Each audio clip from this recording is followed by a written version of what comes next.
Hello good people, দেশের মার্কেটে হাজির হয়ে গেল নাথিং ফোন 4A। প্রো কিছু না, 4A চলে আসছে এবং এটা আমরা আজকে 3.5 দিনের মতো হলো হাতে পেয়েছি। সো বুঝতেই পারছেন, ফার্স্ট ইমপ্রেশন বা একটা ওভারভিউ থাকবে মোটামুটি, একদম ইনডেপথে বা ব্যবহার করার অভিজ্ঞতার যে ব্যাপারগুলো ওগুলো অন্তত আরও 20-25 দিন পরে আমরা জানাবো। বাট যারা এই মুহূর্তেই কেনার চিন্তা ভাবনা করছেন, আই হোপ এই ভিডিওটা দিয়েও মোটামুটি একটা আইডিয়া জেনারেট করতে পারবেন যে ডিভাইসটা আসলে কেমন। বরাবরের মতোই আমরা বক্স দেখছি, চার্জার নেই, এটা বুঝতে পারছেন, আর এই হচ্ছে ডিভাইস। এবারে ডিজাইনটা আপনাদের কাছে কেমন লাগলো? নাথিং বরাবরই একটু ডিফারেন্ট ডিজাইনের দিকে যাওয়ার ট্রাই করে, রেগুলার রুল থেকে বেরিয়ে একটু ডিফারেন্ট ডিজাইন দেয়, যেটা আমরা ওদের ফোনে দেখি। বাট এবারের যে গ্লিমস লাইট, এই জিনিসটা পার্সোনালি আমার কাছে ভালো লাগে নাই। শুধু এক সাইডে চলে আসছে, একদম ভার্টিক্যালি দেওয়া। তো এই জিনিসটা মনে হচ্ছে কি জোর করে কেউ বসাই দিচ্ছে ডিসপ্লের ভিতরে, অথবা আপনি কেটে কোনো স্ট্র্যাপ লাইট লাগাই দিচ্ছেন, এরকম লাগে। যাই হোক, এটা ওই যে আমরা আগেও দেখেছি যেভাবে কাজে লাগতো, যেমন আপনি রেকর্ডিং বাটন যখন অন করছেন তখন কাজ করছে, আবার নোটিফিকেশন লাইট হিসেবে কাজ করছে, আবার আপনার ব্যাটারির প্রোগ্রেস বার হিসেবেও কাজ করে। এর বাইরে গিয়ে যদি ডিজাইন আমরা দেখি, হ্যাঁ, রিয়ার প্যানেলে আমরা ওই যে সেমি ট্রান্সপারেন্ট টাইপের যে ব্যাপারটা ওটা আমরা দেখছি, গ্লাস রয়েছে। আর ক্যামেরা, হ্যাঁ, 3টাই থাকছে। নাথিং ফোন 3A এটা কিন্তু বেশ জনপ্রিয়তা পেয়েছিল বাংলাদেশ মার্কেটে। তো তার ধারাবাহিকতায় উনি আসছেন, কতটুকু কি ইমপ্রুভমেন্ট নিয়ে আসছে সেটা আমরা ফাইন্ড আউট করবো। বাট একটা জিনিস দেখুন, হোম বাটন এবং ভলিউম বাটন রাইট সাইডে চলে আসছে কিন্তু এবারে, আর লেফট সাইডে রয়েছে এসেনশিয়ালস বাটনস। বাট এইটার আদৌ কোনো প্রয়োজন আছে, কতদূর কি প্রয়োজন আছে আমি জানি না, আমার তো কোনোদিন কাজে লাগে নেই। এনিওয়ে, ডিভাইসটা বাংলাদেশে আসার সাথে সাথে আমাদের কাছে পাঠিয়ে দিয়েছিল SMS গ্যাজেটস। তাদের কাছে আপনারা রাইট নাও অ্যাভেলেবল পেয়ে যাবেন সবচেয়ে বেস্ট প্রাইসেই। আর তাদের সব অবশ্যই ঢাকাতে 2টা রয়েছে এবং ঢাকার বাইরেও বেশ কয়েকটা রয়েছে। প্লাস আপনি অনলাইন থেকেও পারচেস করতে পারবেন, আমি ডেসক্রিপশনে লিঙ্ক মেনশন করে দিলাম। ফোনটার ওজন হচ্ছে 204 গ্রামের মতো। তো ওকে, মোটামুটি এরকম ওয়েটের ফোন আমরা রেগুলারই এখন দেখি। কর্নিং গরিলা গ্লাস 7i সামনে ডিসপ্লেকে প্রোটেকশন করছে। বডি ফ্রেমটা প্লাস্টিকে তৈরি, তবে একেবারেই স্কোয়ার বক্সি শেপের, এবং এই প্লাস্টিকটা একটু ডিফারেন্ট, একটু সিরামিক টাইপের একটা ফিল দেয়, ফ্রস্টেড সিরামিক যেগুলো হয় বা ম্যাট সিরামিক যেমনটা হয় ওরকম টাইপের একটা ফিল দেয়। বাট এটা প্লাস্টিকে তৈরি।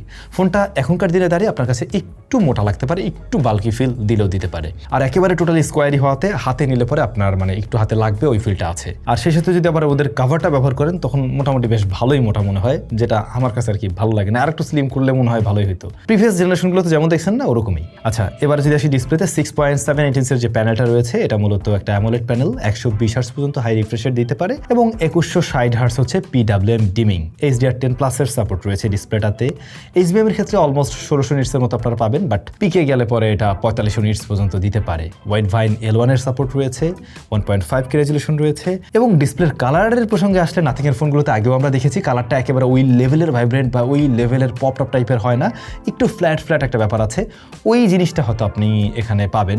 এটা অনেকের কাছে ভালো লাগে না, আমার কাছেও মনে হয় আরেকটু ক্রিস্প, আরেকটু কালারফুল হলে বেশি ভালো লাগতো এই ডিসপ্লেটাই। তবে টাচ রেসপন্স নিয়ে কোনো প্রবলেম নেই, বাট প্রবলেম এক জায়গায় আছে, সেটা হচ্ছে বেজেল এরিয়া একটু বেশি লাগতেছে জিনিসটা। এইটা একটু চোখে বাঁধতে পারে আপনাদের কাছে। সিমেট্রিক্যাল, বাট এটা মোটামুটি ভালোই মোটার কাতারই পড়ে। যে প্রাইস সেগমেন্টের ফোন, ওই প্রাইস সেগমেন্টে আপনারা অনেক ফোনই পাবেন যেগুলো আরও ন্যারো বেজেল দিয়ে আসছে এখন। সেই সাথে এই স্মার্টফোনটা টপ সেন্টারে পানসোল কাট রয়েছে আর কি। আর ডিসপ্লের একদম তলার দিকেই থাকছে হচ্ছে fingerprint scanner, under display fingerprint scanner. এটা একটু নিচ দিকে লাগে আমার হাত অনুযায়ী, তবে মোটামুটি ফাস্ট, একুরেট। আমরা এখন পর্যন্ত যতটুকু ব্যবহার করছি তাতে ডিসপ্লের high refresh rate, touch response and peak brightness বা যদি আউটডোরে ব্যবহার করার কথা বলেন সেই ক্ষেত্রে কোনো ধরনের প্রবলেম ফেস করতে হয়নি। শুধুমাত্র ডিসপ্লের কালারটা নিয়ে কারো ক্ষেত্রে মনে হতে পারে আর একটু ভাইব্রেন্ট হলে ভালো লাগতো এই। আচ্ছা, ডিসপ্লের পরে যদি চলে আসি আমরা এর অপারেটিং সিস্টেমে, স্মার্টফোনটি out of the box run করছে nothing OS 4.1 based on android 16। ওরা ক্লেম করছে তিনটা মেজর আপডেট দেবে, তো আপনি 3টা লেটেস্ট অ্যান্ড্রয়েডে রান করাতে পারবেন এই ডিভাইস। আর এখানে এসওসি হিসেবে রয়েছে স্ন্যাপড্রাগন 7S Gen 4। UFS 3.1 হলো গিয়ে স্টোরেজ টাইপ, প্রিভিয়াস জেন থেকে এখানে ইমপ্রুভমেন্ট আমরা লক্ষ্য করছি, ওটাতে 2.2 ছিল। এবং এই ডিভাইসটা র্যামের ক্ষেত্রে 2টা ভ্যারিয়েন্টে পাওয়া যাবে, 8+12 আর 256 অ্যান্ড 128GB। 512GB কিন্তু এটা নেই। তো এই মুহূর্তে বেস ভ্যারিয়েন্ট অ্যারাউন্ড 41K-তে পাওয়া যাচ্ছে। এখন স্ন্যাপড্রাগন 7S Gen 4 এই এসওসি আমরা আরও কিছুটা কম দামেও পাই, এবং এই দামে 41,000 টাকায় বা 40,000 টাকায় আপনি আরও বেটার চিপযুক্ত ডিভাইস অ্যাভেলেবল দেখবেন মার্কেটে, যেগুলো performance focus device, iQOO device রয়েছে, অনারের ডিভাইসও বোধহয় আছে। তো সেগুলোতে মূলত পারফরমেন্সের দিকেই গুরুত্ব বেশি দেওয়া হয়েছে, বাট ক্যামেরাতে এসে আবার ততটা দারুণ কিছু দেওয়া হয়নি। কিন্তু এই ডিভাইসটা হচ্ছে একটু ব্যালেন্স টাইপের, স্ন্যাপড্রাগন 7S Gen 4 আপনাকে একটা রেগুলার পারফরমেন্স ভালোই দেবে, সেই সাথে টুকটাক গেমিং করতে পারবেন, আবার অন্যদিকে গিয়ে আপনি ক্যামেরার ক্ষেত্রেও ভালো কিছু দেখবেন। আমরা ক্যামেরাতে একটু পরে আসছি। এখন আরেকটা জিনিস ভালো আছে এই স্মার্টফোনের, আমার কাছে তো ভালোই লাগে ওদের ইউআইটা বেশ স্মুথ, এবং যেখানে বাঘ, হাতি, ঘোড়ার দেখা খুবই কম পাওয়া যায়, সামটাইমস কিছু কিছু ছোটোখাটো বাগ ঠিক না, মানে দেখা যায় যে এই মুহূর্তে যেমন ফোনটা বেশ ভালো চলছে, সুপার স্মুথ চলছে, হয়তো কোনো একটা আপডেট আসলে বেশ কিছু জায়গায় আপনি ইমপ্রুভমেন্ট লক্ষ্য করবেন, একই সাথে টুকটাক কিছু ঝামেলা দেখা দিতে পারে, আবার ওটা ফিউচার আপডেটে ফিক্স করে ফেলে এবং ওরা মোটামুটি কন্টিনিউ রাখে এই ব্যাপারটা, আপডেটের ব্যাপারটা। সো এইটা নিয়ে মনে হয় না যে খুব একটা বদল হওয়ার মতো কিছু আছে। আর সেই সাথে এখানে বেশ কিছু প্রয়োজনীয় ফিচার্স রয়েছে, ইউআইটা বেশ স্মুথ বলা যায়। হ্যাঁ, র্যাম ম্যানেজমেন্টও বেশ ভালোই করছে, অ্যাট এ টাইম 7-8টা অ্যাপ্লিকেশন আমরা চালিয়ে দেখেছি, সেগুলো খুব সহজে উনি রান করতে পারছে এবং দীর্ঘ সময়ের জন্যই ব্যাকগ্রাউন্ডে ধরে রাখতে পারছে। আর ওভারহিট জনিত কোনো প্রবলেম আমরা এখন পর্যন্ত ফেস করিনি। তাছাড়া টুকটাক গেমিং রেজাল্টও বলতে পারি, যেমন ধরুন পাবজির ক্ষেত্রে 90 FPS পর্যন্ত আপনি পাবেন এবং 90 FPS স্মুথ রেজাল্টই দিচ্ছে। বাট লং রানে গেলে লাইক 40 মিনিট 45 মিনিটে গেলে তখন যে হিটটা জেনারেট করে কিছুটা পারফরমেন্স ড্রপ করতে দেখা যায়, সামটাইমস কিছুটা মানে ফ্ল্যাকচুয়েট করে আর কি ফ্রেম রেট, টুকটাক কিছুটা মাইক্রোস্টার্টার আপনি পাবেন। তাছাড়া সিওডি মোবাইলে প্লে করা হয়েছিল, যেটা এই স্মার্টফোনের সাথে ভালোই চলছে, তবে অপটিমাইজেশনের কিছুটা ইস্যু আছে বলে মনে হলো। মানে ওই গেমটা দেখা যায় যে ম্যাক্সিমাম স্মার্টফোনের সাথে খুবই দুর্দান্ত রেজাল্ট দেয়, এখানেও রেজাল্ট ভালোই দিচ্ছে। সামটাইমস কিছু কিছু জায়গায় আমি আটকাতে দেখছিলাম, যেটা হওয়ার কথা না মোটেই। সো আই হোপ এটা ঠিক হয়ে যাবে খুব শীঘ্রই। গেনশন ইম্প্যাক্টের ক্ষেত্রে আমরা 60 FPS ট্রাই করেছি, বাট লোয়ার সিরিজে খেলাটাই ভালো হবে, কারণ সেক্ষেত্রে স্মার্টফোনটার উপর বেশ ভালো রকমের প্রেশার দেয়, সে ফিল আপনি পাবেন, এমনকি হিট জেনারেটটা একটু বেশি করে। তো এই প্রাইস পয়েন্ট থেকে যদি গেমিং টেমিংয়ের প্ল্যান থেকে থাকে, আমি বলবো ভাই এই অপশনটা বাদ দিয়ে আপনি অন্য কোথাও যান, বাট ব্যালেন্স পারফরমেন্স নিয়ে যদি আপনার সন্তুষ্ট থাকার মতো হয়, যে ডে টু ডে লাইফের কাজগুলো ঠিকভাবে করলেই হয়েছে, অ্যাপল ক্লোজ টাইম আমার ফাস্টার লাগবে, মাল্টিটাস্কিংও মোটামুটি একটা রেজাল্ট দিবে, আর হচ্ছে গিয়ে আমি সামটাইমস গেমিং টিম করি, দেন আই থিঙ্ক ওকে। আচ্ছা, এরপর যদি আমরা চলে যাই ক্যামেরাতে, রিয়ারে মোট 3টা শুটার আছে। 50 মেগাপিক্সেলের মেইন, 50 মেগাপিক্সেলের একটা টেলিফটো রয়েছে, যেখানে 3.5x পর্যন্ত অপটিক্যাল আপনারা পাবেন, আর হচ্ছে গিয়ে 8 মেগাপিক্সেলের ultra wide, and front facing camera 32 মেগাপিক্সেলের। আমরা নাথিং ফোন 3 এই স্মার্টফোনটা সেল হতে দেখেছি কত, ওরকম 34-33 হাজারের আশেপাশেই তো দেখেছি, রাইট? ওই প্রাইস পয়েন্ট থেকে অনেক মানুষকে ওটা রিকমেন্ড করাও হয়েছে ক্যামেরার জন্য, এবং আপনারা অনেকেই কিন্তু ওটা কিনে ব্যবহারও করছেন, আমার মনে হয় অনেকেই ব্যবহার করছেন। তো আমি যদি ওইটার সাথে একটু কম্পেয়ার করে বলি, যদিও সাইড বাই সাইড কম্পেয়ার করার মতো ডিভাইস আমার হাতে নেই, তারপর আমি যেটা বলতে পারি, ক্যামেরাতে কিছুটা ইমপ্রুভমেন্ট আমি এখানে লক্ষ্য করছি, বিশেষ করে প্রপার লাইটিং কন্ডিশনে ও শার্পনেস অ্যান্ড ডিটেইলের পরিমাণটা বোধহয় একটু বেটার দিচ্ছে।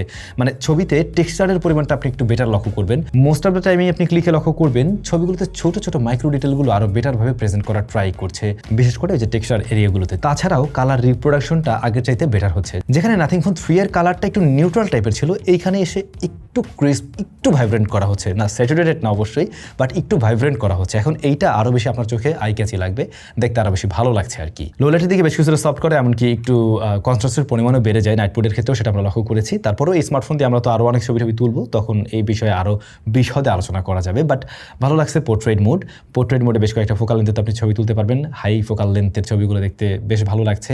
একটু ব্রাইট করে দেওয়ার প্রবণতা আছে স্টিল, বাট সেটা খারাপ লাগে না দেখতে, সত্যি বলতে। আর ব্যাকগ্রাউন্ড ব্লারনেসটাও আর্টিফিশিয়াল লাগে না, অনেকটাই ন্যাচারালের কাছাকাছি। টুকটাক কিছু মিসম্যাচ আছে এজ ডিটেকশনে, তাছাড়া আলট্রা ওয়াইডটা আগের মতোই লাগছে আর কি। এইখানে খুব একটা ইমপ্রুভমেন্ট আমি লক্ষ্য করছি না, কালারের একটু মানে টুইকটিং আছে, বাট এর বাইরে ওকে। ফ্রন্ট ফেসিং ক্যামেরাটা আবার ম্যাক্সিমাম মানুষের কাছে ভালো লাগার কথা, এইটা শর্ট রেঞ্জ ডিটেল ভালো as a front facing camera. আপনি এটা যদি 41K দিয়েও কেনেন, দেন ওইখানে রিগ্রেট করার মতো তেমন কিছু থাকবে না। তবে সত্যি বলতে কি, এই ডিভাইসের দাম অবশ্যই আরও কিছুটা কমবে, আরও 3-4 হাজার টাকা যদি কমে যায় ওই বাজেট থেকে, আমার মনে হয় এই স্মার্টফোনটা বেশ ব্যালেন্স একটা প্যাকেজ হয়। তাও আমি বলতেছি, এই যে এখন যে মোবাইল মার্কেটের অবস্থা আগুন, এই সময়ের বিবেচনায় আরও কমলে তো আরও ভালো। এনিওয়ে, একটা জায়গায় কষ্ট পেলাম, এই স্মার্টফোনের ফ্রন্ট ফেসিং ক্যামেরায় ভিডিও রেকর্ড করা যায় সর্বোচ্চ 1080p-তে, যেটা সত্যি মানে একটা কমতির কারণ। আপনি এরকম প্রাইস সেগমেন্ট থেকে ডেফিনেটলি আরও বেটার কিছু আশা করেন, সত্যি এই জায়গাটায় কমতি আছে।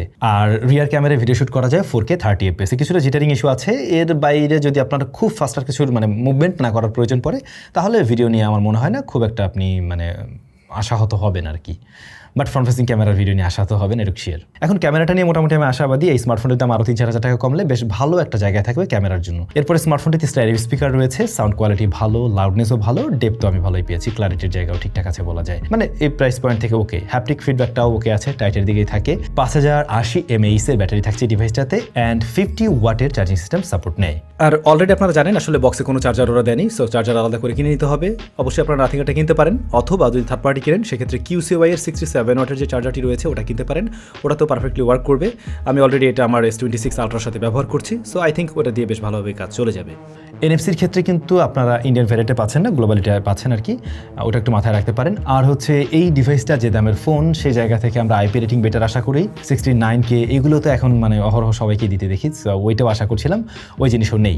নাথিং ফোন 4A, হ্যাঁ এটা লুক ওয়াইজ এটা মানে আপনাদের উপরে আমি ছেড়ে দিচ্ছি, পার্সোনালি আমার কাছে রিজন খুব একটা যে ভালো লাগছে এমন না, তারপরে ভালো লাগে নাই, এইটাতে এআই এর তেমন কোনো ফিচার্স আমরা দেখছি না। এখনকার দিনে সব স্মার্টফোনেই আমরা এআই এর নতুনত্ব দেখি বা এআই এর নতুন নতুন ফিচার্স অ্যাড হতে দেখি, যে জিনিসগুলো আমি এখানে পাইনি। 3.5 মিলিমিটার হেডফোন জ্যাক এই স্মার্টফোনটা যতখানি মোটা খুব সহজেই দেওয়া যেত। আর হচ্ছে এই স্মার্টফোনটার ফ্রন্ট ফেসিং ক্যামেরায় আমি 4K আশা করছিলাম, যেটারও মিসিং রয়েছে। এই তো এখন তারপরে স্টিল এটা রিকমেন্ড করা যায় তাদেরকেই যারা কিনা একটা ব্যালেন্স ফোন চাচ্ছেন, ক্যামেরা প্লাস হচ্ছে রেগুলার কাজবাজ টুকটাক গেমিং এবং ইউআই ভালো হতে হবে আর ইউনিক ডিজাইন, তাদেরকে রিকমেন্ড করা যায়, আরও ভালোভাবে রিকমেন্ড করা যায় যদি ডিভাইসের দাম আরও কিছুটা কমে। কেমন লেগেছে আপনাদের কাছে কমেন্ট করে জানাবেন। নাথিং যারা ইউজ করেন তাদের এক্সপিরিয়েন্সগুলো শেয়ার করতে পারেন, সেক্ষেত্রে নতুন যারা আসলে নাথিংয়ের ফোন কেনার চিন্তাভাবনা করে তাদের ডিসিশন মেক করতে বেশ কিছুটা সুবিধা হয়। ভালো থাকুন তাহলে, সবাইকে ঈদের অনেক অনেক শুভেচ্ছা থাকলো। দেখা হচ্ছে নতুন ভিডিওতে।